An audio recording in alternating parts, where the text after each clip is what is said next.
পুরো ভারতে তুমি একটা রাস্তা খুঁজে পাবে না যেখানে গর্ত নেই। এটা তো সবাই জানে।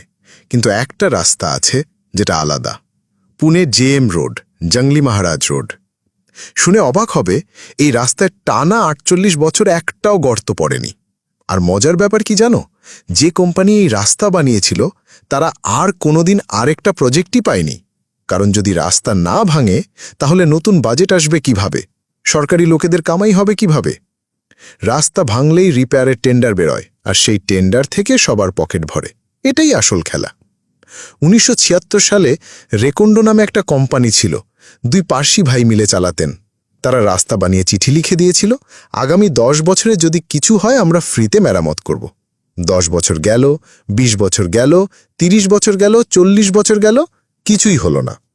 অবশেষে ২০২৪ সালে ফাটল ঝরল, তাও রাস্তাটার দোষে নয়, মিউনিসিপ্যালিটির গাফিলতিতে। ড্রেনেজের কাজ উল্টোপাল্টা করার কারণে ভাঙল। মানে একটাই কথা, ভালো রাস্তা বানানো যায়।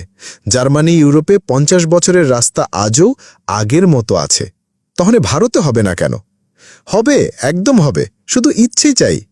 কিন্তু এখানে রাস্তা বানানো হয় এইভাবে যে কদিন পরেই ভাঙবে, আর তখনই নতুন টেন্ডার আসবে। সেই টেন্ডার থেকেই হবে টাকা খাওয়া।